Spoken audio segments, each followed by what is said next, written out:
नमस्कार दोस्तों, स्वागत है आपका आपके अपने YouTube चैनल कंपटीशन टाइम्स में। तो आज मैं आपके लिए लेकर आया हूँ top 15 question for SSC, bank, railway and DRDO and other competitive exams. तो टाइम ना वेस्ट करते हुए चलिए चलते हैं अपने टॉप 15 क्वेश्चन की तरफ। देखते हैं अपना पहला क्वेश्चन। तो पहला क्वेश्चन आपकी स्क्रीन पर ये रहा। हर वीडियोज़ की तरह पहले आप वीडियो को पॉज करके क्वेश्चन खुद ट्राई करेंगे और ना आने पर ही आप इसका सॉल्यूशन देखेंगे।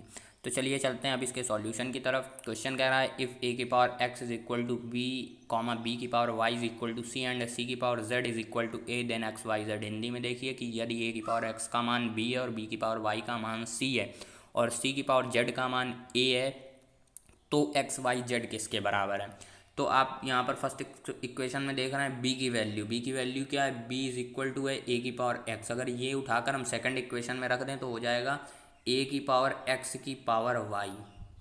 तो यानी कि इस पर हम लोग सी को हम लोग क्या लिख सकते हैं, सी को हम लोग लिख सकते हैं ए की पावर एक्स वाई। कोई दिक्कत नहीं आता तक आपको। अब जो सी की पावर एक्स वाई है इसको हम लोग मतलब सी की वैल्यू क्या है, ए की पावर एक्स वाई, इस वैल्यू को हम लोग थर्ड इक्वेशन में रख सकते हैं। तो हम लोग लिखेंगे इसको क्या कि ए की पावर एक्स वाई ये सी की वैल्यू है, इसकी होल पावर जेड। तो यानी कि अब हम इसको पूरा लिख सकते हैं कि सी की पावर जेड का जो मान हम लोग लिख सकते हैं, क्या लिख सकते हैं, इसको हम लोग लिख सकते हैं ए की पावर एक्स वाई जेड और ये इज इक्वल टू है ए के। तो जब हम इन दोनों को कंपेयर कराएंगे तो ये x y z is equal to one है इधर पावर, तो x y z is equal to one हो जाएगा। Any problem? तो यानी कि आपका बी ऑप्शन सही होगा। चलिए चलते हैं अपने नेक्स्ट क्वेश्चन की तरफ। नेक्स्ट क्वेश्चन क्या कह रहा है, नेक्स्ट क्वेश्चन कह रहा है what is the greatest number which divides 392, 486 and 627 so as to leave the same remainder in each case. English में देखिए, सॉरी हिंदी में देखिए कि वह बड़े से बड़ी संख्या ज्ञात करें जो 392, 486 और 627 को भाग देने में हर दशा में जो रिमाइंडर है वो सेम छोड़ती है। ठीक है ना। तो आपको पता होगा जब रिमाइंडर सेम छोड़ती है, रिमाइंडर किसे बोलते हैं, शेषफल को बोलते हैं। तो अगर हम शेषफल घटा दें तो जो संख्या आएगी वो पूर्णतया विभाजित हो जाएगी। मान लो हम 7 को जब 2 से भाग देते हैं तो रिमाइंडर 1 बचता है। तो अगर हम ये 1 7 से घटा दें तो जो संख्या आएगी वो 2 से डिविजिबल होगी। यही तो बात होती है ना नॉर्मल सी।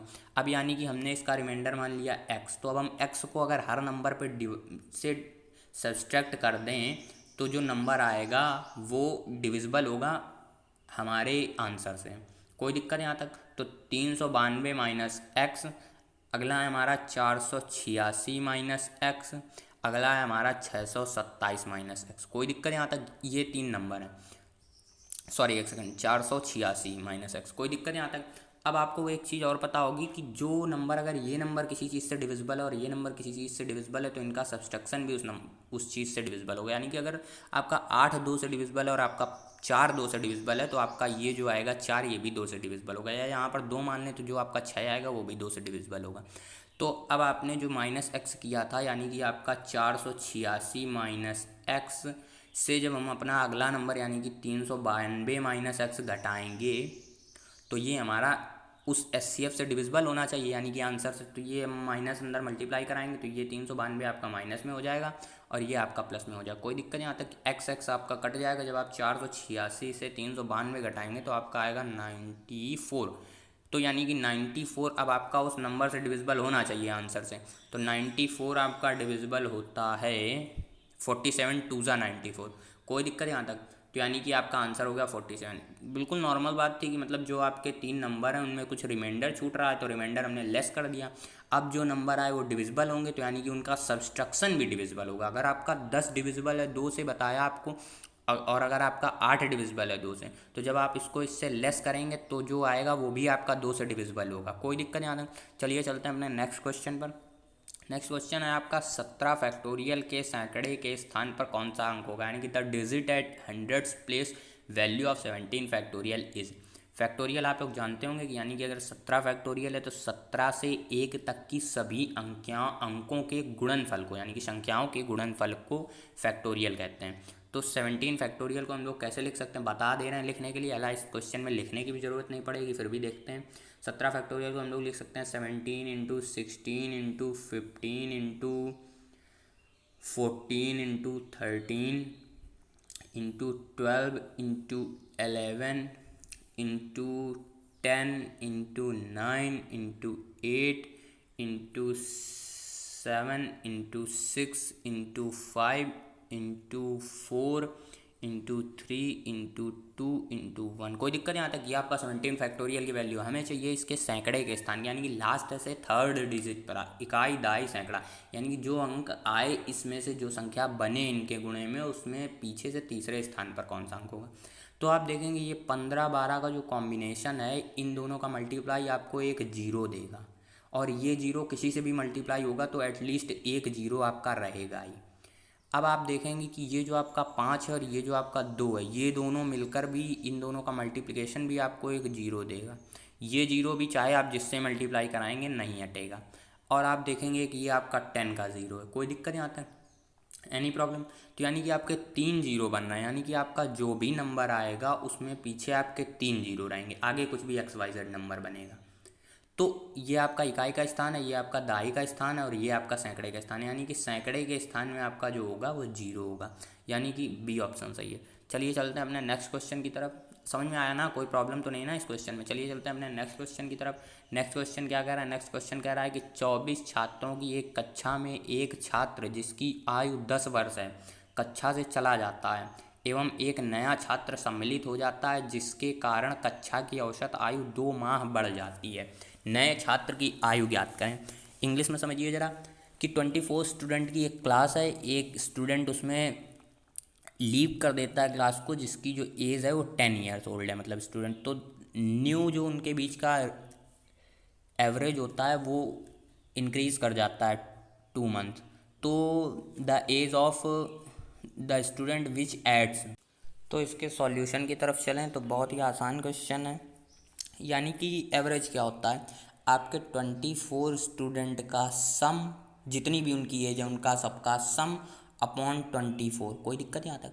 तो यानी कि 20, आप जानते हैं कि अगर ऊपर सम में है तो आप सेपरेट डिवाइड भी कर सकते हैं। यानी कि अगर किसी की एज 10 है, किसी की 12 है, किसी की 13 है, इस तरह है, इस तरह 24 स्टूडेंट हैं, तो आप इनको सेपरेट डिवाइड करके जब आप इनको ऐड करेंगे तो भी आपका वही आएगा जो मतलब इस केस में आएगा। इसको सेपरेट डिवाइड बोलते हैं। तो यानी कि आप जब 23 स्टूडेंट तक सेपरेट डिवाइड करेंगे, 23 स्टूडेंट तक सेपरेट डिवाइड करेंगे तो वो आपका नहीं चेंज होगा, क्योंकि सिर्फ एक स्टूडेंट चेंज कर रहे हैं हम लोग, रिप्लेस कर रहे हैं। तो जब उस स्टूडेंट का हम लोग देख लेते हैं क्या चेंजमेंट आता है। तो जिस स्टूडेंट को हम लोगों ने रिप्लेस किया वो 10 ईयर ओल्ड था, यानी कि 10 अपॉन 24 आएगा, यानी कि वो एवरेज में इतना स्थान रखता था। अब जब नया स्टूडेंट जो ऐड कर रहे हैं उससे 2 माह बढ़ जाता है। 2 माह को हम लोग लिख सकते हैं 1/6 के रूप में, क्योंकि 1 माह को हम लोग 1/12 साल का भाग होता है, तो 2 माह को 1/6 लिख सकते हैं।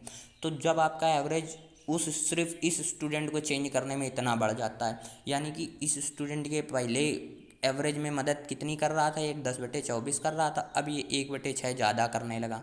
जब 1/6 ज़्यादा करने लगा तो अब इन दोनों को ऐड करने में क्या आ रहा है, वही उसकी एज होगी, यानी कि 10/24 + 1/6। तो ये आपका हो जाएगा 24। नीचे तो 24 ही रहेगा, क्योंकि आप जब नया स्टूडेंट ऐड करेंगे तब भी 23 सेम रहेंगे, जो स्टूडेंट ऐड करेंगे उसकी एज अपॉन 24 करेंगे। तो ये तो आपका 24 आ गया। अब ऊपर नए एज स्टूडेंट की एज आएगी, तो 24 बन जाए 24, यानी कि 10 6 4 जा, यानी कि ये 4 आपका। तो आपके नए स्टूडेंट की एज हो जाएगी 14 ईयर ओल्ड। तो यानी कि नया स्टूडेंट आपका 14 ईयर ओल्ड हो जाएगा। क्वेश्चन समझ में आया? अगर नहीं समझ में आया तो कमेंट सेक्शन में आप बता सकते हैं, तो मैं आपको इस तरह के तमाम क्वेश्चन का सेपरेट वीडियो डालूंगा। चलिए चलते हैं अपने नेक्स्ट क्वेश्चन पर। नेक्स्ट क्वेश्चन कह रहा है कि एक बर्तन में 60 लीटर दूध है। ठीक है भाई, यानी कि एक बर्तन में जो है 60 लीटर दूध है। अब क्या कह रहा है आगे कह रहा है उसमें से 12 लीटर दूध निकाल लिया जाता है, यानी कि 48 लीटर दूध बचा, 12 लीटर निकाल लिया जाता है। निकाल कर पानी भर दिया जाता है, तो यानी कि अब जो आपका पानी है वो 12 लीटर हो गया। कोई दिक्कत यहाँ तक? तो फिर उस मिश्रण में, यानी कि अब ये मिश्रण बन गया, ठीक, कोई दिक्कत नहीं है, इन दोनों का मिश्रण है।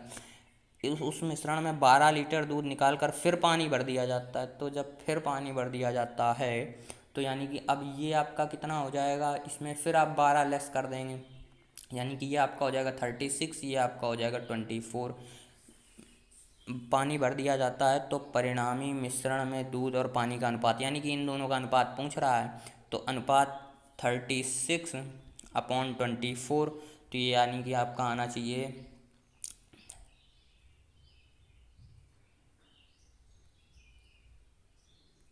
यानी कि ये आपका 3/2 आना चाहिए।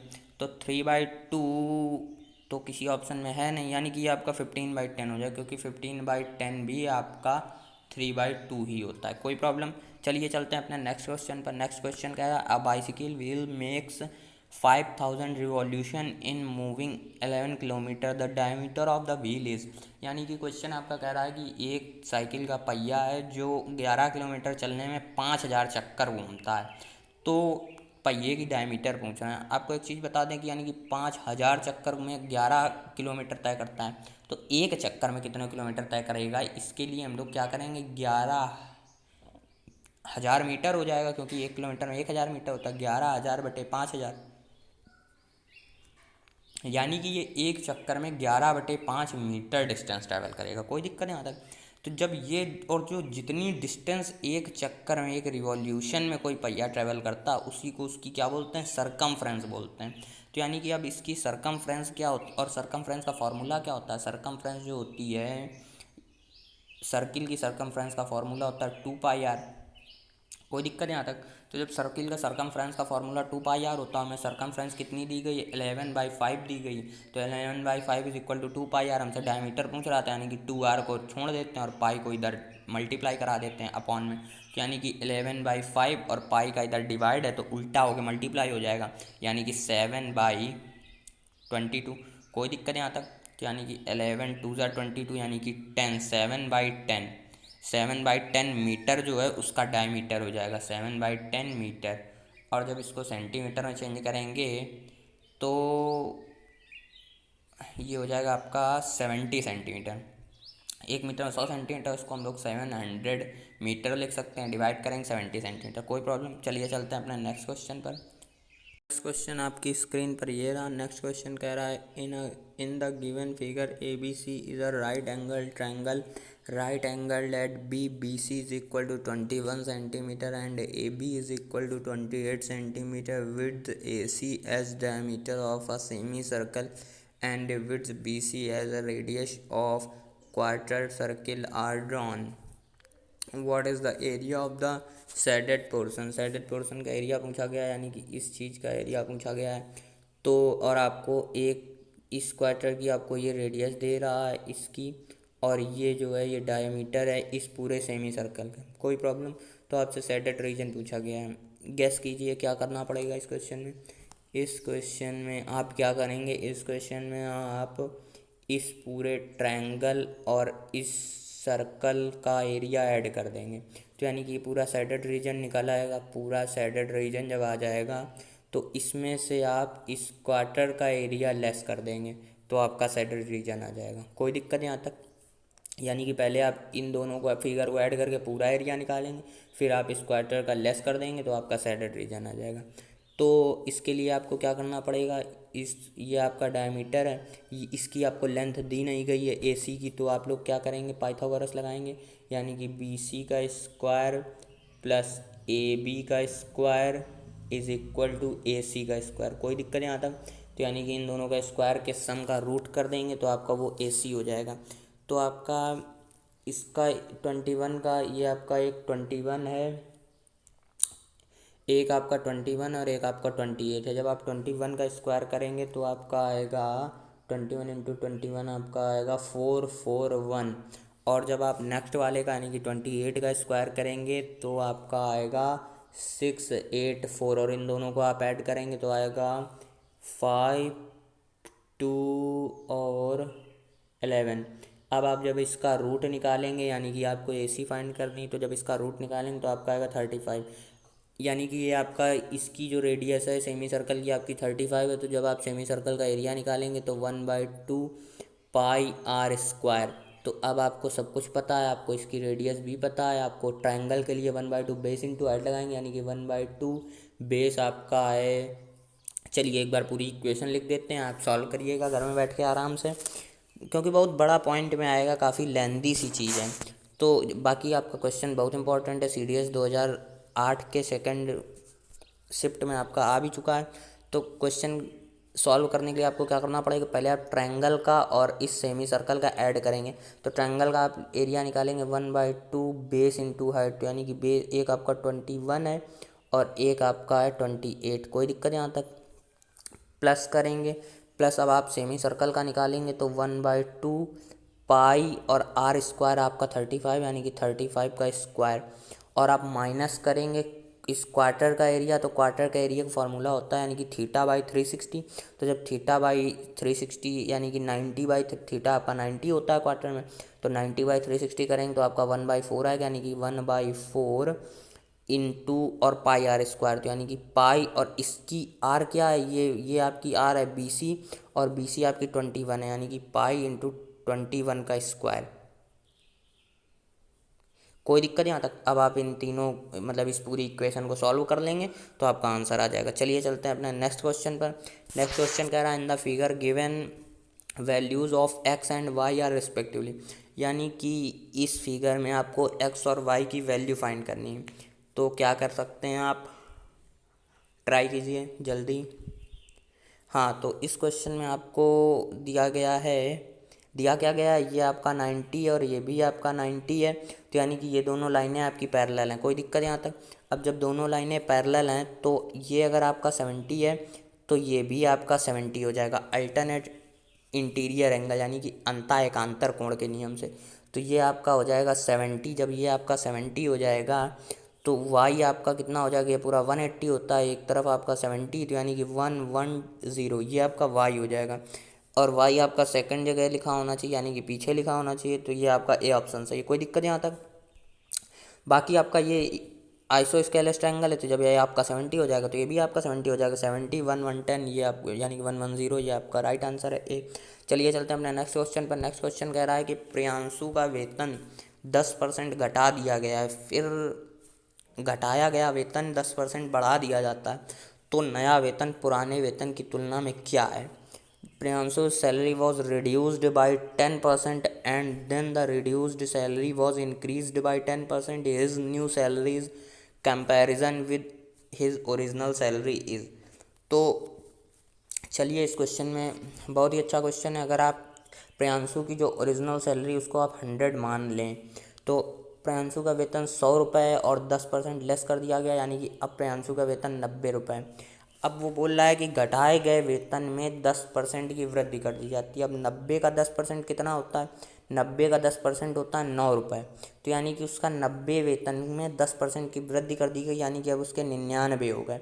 जब उसके 99 हो गए तो इस वेतन का उसके ओरिजिनल वेतन में क्या रिलेशन है कि ओरिजिनल वेतन का 1% कम है ये वेतन, यानी कि 1% लेस देन ओरिजिनल वेतन, यानी कि ये आपका बी ऑप्शन, सॉरी ये आपका सी ऑप्शन सही है, 1% लेस।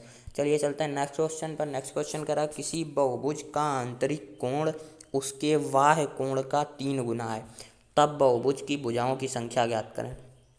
तो क्वेश्चन सॉल्व करने के लिए हम लोग क्या करेंगे कि वो कह रहा है कि किसी बहुभुज का यानी कि each interior angle of a regular polygon is 3 times of its exterior angle then the number of sides of the regular polygon is, यानी कि आपको बोल रहा है कि किसी बहुभुज का आंतरिक कोण उसके, अगर हम लोग आंतरिक कोण y कोण x मान लें, अगर हम लोग y कोण मान लें x, तो आंतरिक कोण कितना हो जाता है 3x, और दोनों आपको पता है कोई भी बहुभुज है अगर तो उसके बाह्य कोण और आंतरिक कोण का जो सम होता है 180 होता है, तो यानी कि आपका 3x ये आपका आंतरिक कोण जो y का 3 गुना और प्लस x ये आपका 180 के इक्वल टू हो जाएगा। यहाँ से आप जब x निकालेंगे तो 4x इज इक्वल टू 180, तो x इज इक्वल टू 45, कोई प्रॉब्लम, यानी कि ये आपका क्या है एक्सटीरियर एंगल है।